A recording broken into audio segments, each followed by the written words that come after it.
Hey everyone and welcome back to my channel. Today's video is going to be a collection of spoopy tales that have happened to me. The first one I'm going to say happened a couple of weeks ago, and I was out at my nan and granddad's grave in like the graveyard where they're buried, and I'd only recently found their grave, and me and Beth went. We went twice, and the first time we were just like searching the whole graveyard for like an hour trying to find their specific grave, right? And we took this big torch with us because it was like getting dark and stuff. So we were walking around like the whole graveyard, we couldn't find them, and I was getting a bit like deflated, like we're not going to find them. We're like walking back to like home, and then Beth like has the torch and randomly she just shines it, and the light went directly and hit on my nan and granddad's grave. And I was like over the moon, and I ran over, and it was really nice, and it was a really lovely special moment with Beth. Now what happened was, we kind of like knelt down and stuff, and I was like reading the grave like over and over again and all that, and we had the torch and it was on, and we put it down on the grave. Now with this torch it has different settings, so you can have like one that flashes, and then just like a straight one, and then there's like a little light on the side of the torch. So Beth gets the torch and she puts it down on the gravestone, and we're like doing other stuff and talking, and then all of a sudden the torch starts flickering. I said, Nan and Grandad, if you're here, can you make the torch flicker again? And 10 seconds later it started flickering. I didn't feel scared or nothing, I was really happy more than anything. And yeah, it was just such a really nice, like emotional, kind of overwhelming experience, but it was really nice. We went back a couple days after as well, did it again, and it flickered again. And then on the way home we have to walk over the park, there's like benches there, so we tried putting it down, like the torch itself, we put it down on a freezing cold table. It was wet because it had been raining, put it down, and it never flickered, and like it was fine, it was just on and stayed on.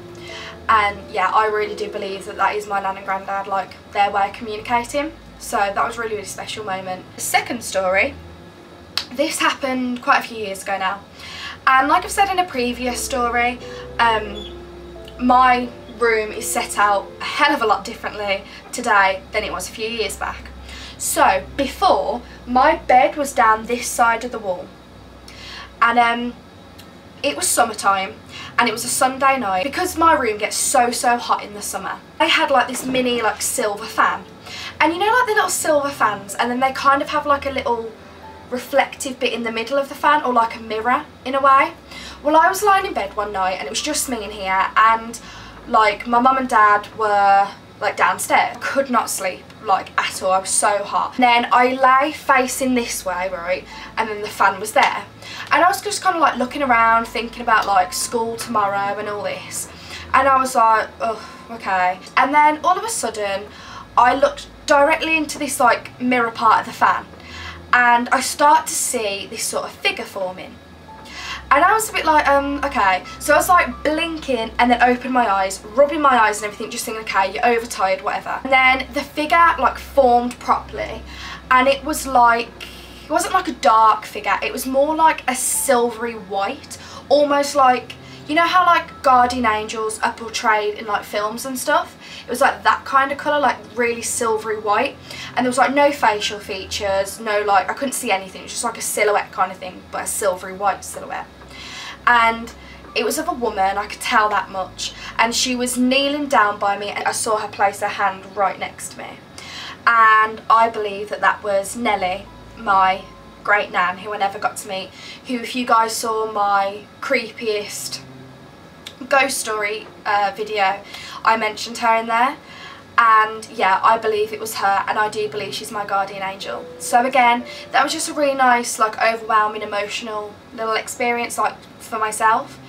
And again, like I didn't feel scared or nothing, I felt happy more than anything knowing that she was there, and she was like looking over me and stuff, and the fact like she put her hand next to me really meant a lot. So yeah. The next one, this was really weird and creepy, and this literally happened 2 weekends ago. It was a Saturday night, and me and Beth were over at Beth's house. And our friend Ellie, who's over there, which I've mentioned numerous times, and she will be featured in a video, one day, every Saturday, we go over and Ellie stops over for a sleepover. It was like pretty late at night, none of us could sleep, and we'd had like a really nice night. Like we'd all stayed up, like listening to music and like watching like stuff on TV, and then like we stayed up having like heart-to-hearts and stuff, and it was really lovely. And then probably at like 2-3 o'clock in the morning, something ridiculous, we all went downstairs to get a drink.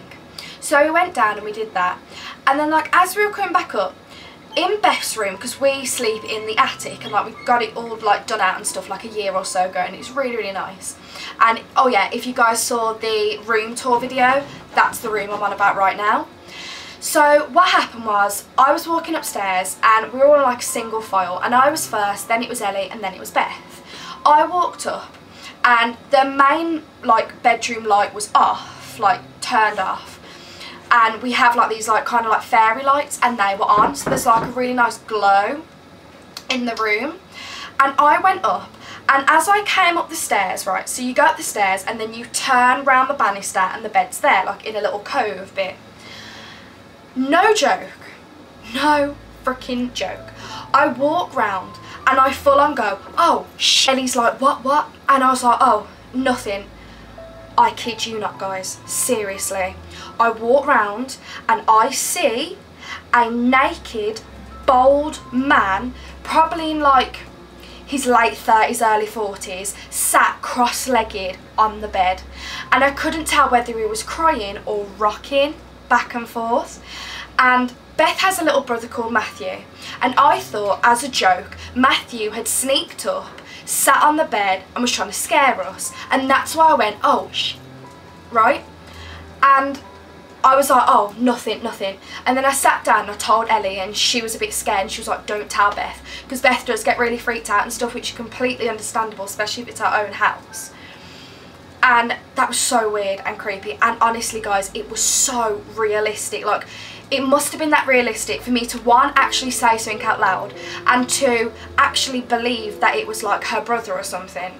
As soon as I saw it, it disappeared. But it was so weird, and I was the only one who saw it, and it was just so freaky. But yeah, I don't have a clue who that could be. I'm not really sure. Beth has a ton of stories about her house as well, and she's going to come on here with me and like tell you guys like her story she has. So yeah, but I don't know, this is a new one. I've never heard her or a family mention anything about like a naked bald man, right? So that was a bit weird. The next one, this happened a while ago now. Yeah, like 7 years ago maybe. Anyway, like I said before, bed was down this side, right? And I was lying in bed one day, and it was a Sunday morning, and I'd like slept in and stuff, and it was probably like early afternoon, and my door was open, and my dad came and woke me up, and then I was like, oh okay, like really groggy and like still half asleep, and then he went and got in the shower. So I was like starting to wake up, and then you know when like you're kind of awake and then you kind of open your eyes and then like going back to sleep, and then you're just fighting with yourself for like a good like 20 minutes or something. Well, that happened, but I opened my eyes slightly and I saw a little girl standing at my bedroom door. Now, she was kind of like a black silhouette or like a shadow figure, and she had like pretty long hair, and she had like, I could see no facial features again, and she had like a black old like fashion like black pinafore dress on. And she was kind of just like, she held onto like the rail of the door and was just like peeking in and peering in. And then I opened my eyes fully and she disappeared in a flash. And it was so weird, and like that woke me up for sure. And then I was like, whoa, okay then, what was that? And I was like, whatever, and I kind of woke up. And I don't really remember if like she sort of just disappeared or like faded away, or I actually saw her like run off or something. I can't really remember because it was so many years ago. But I just remember seeing her, and I can see her now in my head, like clearly how she was and stuff. So yeah, that was another really creepy one, and I didn't see her like after that, like through the day or anything. Finally, the last one for today, I have to say, is probably about like a year ago now, in this house again. This was more like over the course of months. So over a few months, I started to see a man just sort of wandering around the house, all around the house.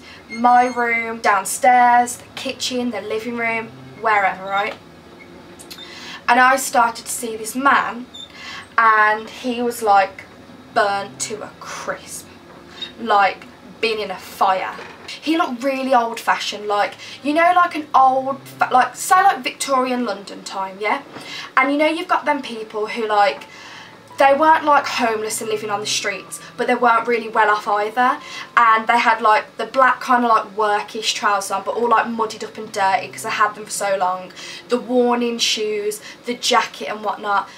Yeah, I hope that made sense. But yeah, that's what he looked like, and all of his outfit was completely burnt. Like there was like burn marks and holes all in his clothes, and like his face was like completely burnt.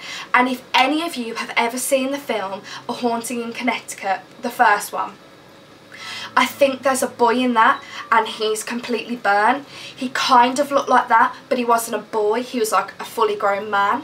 His face was all like really burnt up and like red and bloody and really creepy, and every single time I saw him, it didn't matter if it was like the daytime, the nighttime, if I was sat on my own watching TV, reading a book or talking to my family or anything, it did not matter. He would just appear and I'd like be like this, talking to my mum, my dad, whatever, completely fine, nothing scary, nothing creepy talking about, no ghosts, nothing. And then all of a sudden I'd get this instant feeling that someone was watching me, and then I'd look at the door and I'd just see like these two eyes and this complete burnt to a crisp face staring in like this at me, and honestly it was so creepy. And I haven't saw him for like quite a few months now, but it was just so weird. Like he'd like zigzag all through like the house and stuff, and he'd go upstairs and downstairs, and then literally if I saw him, like I clocked him at the door, because like I'd be here watching TV, at my peripheral vision I could just see something come in, and I'd look and he'd freeze there, so I'd actually get to see him, and then he'd zoom off again. And it was so weird. And like I said, I haven't seen him for a while now. I don't have a clue who he is. I don't know, he's never tried to like talk to me or anything, but yeah, it was just bizarre, so weird. But yeah guys, that's all I have for today. I still have quite a few ghost stories to tell you, so if you would like to hear them and stuff, that's amazing. All of these are true, none of these stories are exaggerated, I haven't made them up. Honestly, they're all true experience that has happened to me or someone in this house. So yeah, if you did like this video, please give it a thumbs up just so I know to carry on doing them. And also, if you'd like me to vlog the trip to the graveyard to see my nan and granddad's grave, also give this video a thumbs up so I know that too. Or leave a comment down below, whichever you prefer. So yeah guys, don't forget to like, comment and subscribe to become a ghoulie like me, so you can become part of my ghoulish family. I'll see you on my next video. Mwah. Bye!